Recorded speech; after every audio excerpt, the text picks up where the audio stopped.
the role here now as a head coach, is it, I mean, are you noticing a change, you know, from your perspective, being here previously and now being as a head coach? Yeah, obviously it is different, but it's not different in the fact that, you know, I've put stats together before on an offensive side. Now we're working the whole team. Being here at the combine, you know, getting to work a little closer with the GM, but you know, it's other than that, it's just being here. The job is to get to know the players, so kind of just taking it one step at a time that way.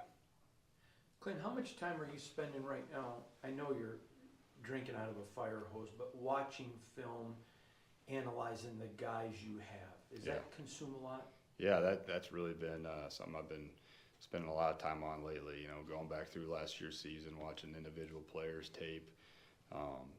You know, even digging into free agents, and all the while now talking to the draft picks and meeting them. So, really using my day to watch the Raiders tape, and using my nights to do the draft right now. Rob Leonard has been assistant here for quite some time, and you promoted him to defensive coordinator. What went into that decision? Kind of like what stood out to you when he was interviewing for the position? Yeah, you know, that was interesting how all that came to be, because I didn't know Rob going into it. You know, John Spytek, you know, spoke so highly of him when I first got hired. I knew Joe Woods really well. Joe spoke really highly of Robbie. You know, I had some people that I wanted to talk to, but in my short time with Robbie, I was just extremely impressed with his knowledge, with obviously the backing that he had in the building, the relationships that he built. And then when it came time to interview, you know, Robbie was impressive. He had a plan. He knew what he wanted to do. He knew the type of players he needed to do it with, and it just revealed itself to me that he was the right guy for the job. So really excited to work with him. And how do you envision his scheme to look? Because he like, even though he's worked under Patrick Graham, Brian Flores, Mike McDonald, just wondering what are you expecting his scheme and how he runs the defense? How you think that's going to look? Yeah, well, I do see us being a base 3-4 team. See us being able to play 4 down as well. I think Robbie can be very multiple with his fronts. You know, obviously coming from working with Mike, working in Miami with Flores, he's got a lot of really impressive influences. But he also has, you know, he has his own identity as well. So, you know, we're getting to work on that part of the puzzle right now. You know, and talking personnel this time of year. But I'm really excited about really more of the person more than anything. I was wondering, have you ever had time to think about where you envision Geno Smith with the roster moving and your roster moving forward? How do you envision his future? So well, you know, looking at all options right now. Watching Geno play last year, obviously very familiar with what he had done before.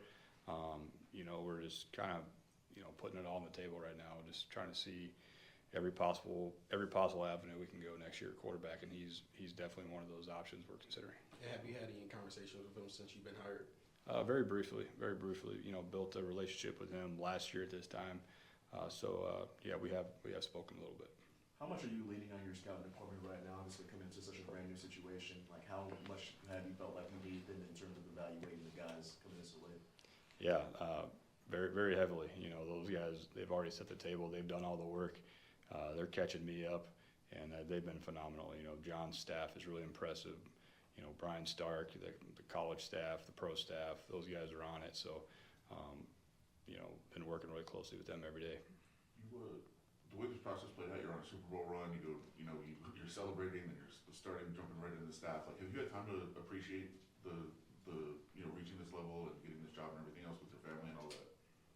No, and that's okay, because it's you know, it's a real blessing to get to jump right back into it. You know, I was talking to my wife the other day. I was just looking at a few pictures from the Super Bowl and just saying, man, did that really just happen? So, you know, that was and now I'm seeing, you know, some Seattle coaches and scouts here in the hallways. It's like, man, I don't work with you guys anymore. So it all happened really fast. But that's the NFL now. Whether, you know, if you play that late in the season, and then the calendar just starts right up again with the combine. So it's a good problem to have.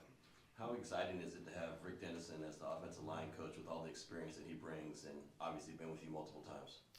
Yeah, I mean, that was a top hire right there to get Rico from Seattle. Just a phenomenal teacher, phenomenal coach. He's done it for a long time at a high level. You know, there's an identity that his offensive lines play with, play style that I'm really excited for him to bring that here to Las Vegas. What is that identity? Yeah, well, it's a smart, hard-nosed, dependable, and you know we have a long way to go to develop that here. But that's what the spring is for, and looking forward to mid to early April to get started with our guys. You have traditionally liked a very athletic offensive line. I don't know if do you anticipate continuing that? The previous staff moved JPJ to guard because they wanted to be more athletic even at center. When you look at him, where do you see him? Yeah, well, I see a versatile guy, a guy that can play guard and center. Where he's going to be for us, that's to be seen. But the fact that he can do multiple spots is really exciting. I think I really like JPJ's play style. I like turning on that Chicago game and see him being physical and, playing through the echo of the whistle. That's the kind of mindset I want our guys to play with. You mentioned that you've been able to take a look at the tape. The Raiders have made a lot of investment on the offensive line with draft picks over the last few years. When you see that group, I know it's been a struggle and there's been some injuries, but do you see something to work with the current players that are on the roster? I do. I see, obviously you got some stability at both tackle spots. You got some young picks and with JPJ, with Caleb. It's a work in progress. Still learning all the guys. But still kind of catching up on last season and what they've done. But what I do know is that we're going to have we have a clear teaching style. I've been around whether it was New Orleans or Seattle or Minnesota. I've seen Rick Dennison get the best out of his guys, and the main thing is that we get them all playing together. And that comes with teaching our system. So the quicker we can get them up to date with the language, with the verbiage, with our play style, then the more they can get reps together and communicate together, then that's when they start improving. So I do like the guys that we got, and we're always looking to get better. Just curious on the 3-4 defense, was that something that you want, or was it something that Robbie said, hey, I feel like with what we have, that's the best approach to take? I think both. Yeah, both. Yeah, we're in this thing together. Just from his background in Baltimore, he's been in a lot of schemes, but he has a concise vision on who he wants to be. But as we get into free agency and the draft, and who our players are and what they do best, that's what we're going to eventually evolve to. But you got to have a starting point, and that starting point to me would be a base 3-4. You just kind of touched on it, but why is it so important to you to make sure that before you have to make all these decisions, obviously with free agency and making sure you get the right draft picks, like making sure that the people in the building are being coached properly and developed properly, to address needs that you might not even have to go and get because you have it in the building? Yeah, I mean that's what we're working on right now, is just getting to know the pieces that we have so we can identify our needs for free agency. Just knowing this roster first before we can dive into what holes we got to fill. So that's really important, and we're working through that right now with the coaches. All the while being here at the combine, so you kind of do it all at once. But the great thing is, Spies allowed us to hire some really veteran coaches that have done this before. It's not their first rodeo, and we've done this together quite a bit with Rick, with Andrew. So there's some guys that have been in the fire together, and that really helps things when you're on a short timetable like we are now. John made it really clear yesterday, there's going to be, this isn't a rush to try to one-year turnaround. They're going to build the right way. As a new coach, first-year coach, Yeah. How refreshing is it to know your GM's out there ahead of the curve talking about the reality of this isn't going to be a one-year turnaround? Yeah, I think we're all on the same page there, but we also understand the NFL is what have you done for me today? So yes, that we have a long way to go. However, we're not we got to make sure that we set ourselves up for success too. Like the expectation is not to just kind of get to this thing slowly. Like in a perfect world, you want to win now, but what John talks about and what he preaches is getting the right people in the building. And I think that was a great start last year with his draft and the type of people and the character that he brought into the building. And when you can build with young, high character guys that work hard, that's what's going to give us the best shot. Obviously, when you're on a Super Bowl run like you were last year, doesn't give you a whole lot of time to watch college football on Saturdays. So, kind of curious where your level of understanding or insight on Fernando Mendoza was, and where it is now, and what have you been able to glean from what you've been watching? Yeah, very little exposure throughout the year, but in last couple weeks got to catch up, watch the man play. Excited to keep learning about him, and it's not just me. It's our whole coaching staff, our quarterback coach, and I want all of our coaches to get involved, especially at that position. I want everybody's input, but obviously he's been successful. Had a lot of success last year. He's won a national championship, and that's what you want is you want a winner. And we're still in the process of going through his whole season, of getting to know who he is, and we'll learn more about him this week at the Combine. What are the traits that best fit what you want in a quarterback for your system? Things that stick out to me is decision making, timing, and accuracy.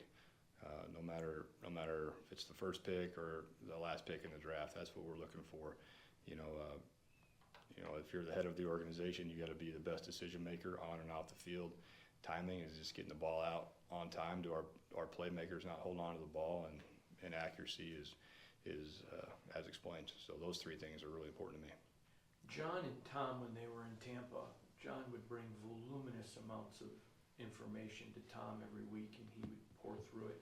John prefers the term thorough more than analytical, but it's analytical, and you are that way. In the interview process with Tom and John, was that something that just clicked, that you guys are kind of all on the same page on how you process football? Yeah, no, I think that that stood out, and that's where the league's going right now. It's just about how do you filter that, get the guys that are working behind the scenes, and they give me a presentable one-page summary of all these data points that you're talking about, but just squeezing down the information and working together with that team to tell them, hey, what's important to me? This is what I'd like you to look for. And you just want as much as possible, because at the end of the day, you got to make a decision. You want to have the most data to make that decision, and then you pair that with what you see, and the real answer lies somewhere in between. But having a really good, analytical team in the background, I think is really helpful. I was curious, what do you think are some of the mistakes you may have seen other teams make in terms of bringing in a young rookie quarterback, developing them? What do you think some of the mistakes that's kind of like maybe hurt that player's development? Because Spytek told us yesterday how sometimes for young guys, it's maybe their struggles could be more of an organization, with the organization they compare to the players. So I was wondering what mistakes you think teams have made, like in the past, or what you've seen that has hurt a young guy's development to the league. I can't speak to those teams. I will say that the success of the quarterback is the success of the team. Playing good defense, special teams, running the football on offense. But I think any of these QBs that succeed, they're going to succeed. They would have succeeded regardless of myself or the organization. Like great quarterbacks, they just find a way to get it done. They don't make excuses. They find a way to bring people together. They find a way to get the best out of their players. That's obviously our job as coaches. But great, the cream rises to the top. So you're looking for who is that individual that can find a way, no matter the circumstances. Are you guys going to hire a quarterback coach, and what do you see Mike McCoy's role? Yeah, we're still working through finalizing the staff. Mike McCoy has a very large role in helping me day to day run the team. Just being another voice, former head coach. Obviously a former quarterback coach that's, I think he's coached 6 first-round draft picks is what he told me. But Mike's going to have a role in coaching. He's going to have a role in administration. He's going to have a role with, every day-to-day thing that goes with being a head coach. And this time of year, it's really more about, we're putting schedules together, leaning on him with things he's done before. And he's just my right-hand man right now with every part of the team. Your offenses have always kind of adapted to the personnel that you have, but a lot of times you have a fullback. How important is that fullback position? Yeah, it is important. You got to find the right guy, and if you can find that guy, then he becomes a big part of your offense. If they are harder to find. So that's the fun part right now, and especially in the draft, is seeing who's available and who we can develop, free agent wise as well. You know, would love to play with a fullback, but you also you got to play with your best 11. So we're gonna be on the lookout for one for sure. You are very much built your offenses on two backs. Obviously, you've got Ashton. I'd love your thoughts and analysis on him. And then what are you going to be looking for in that second back?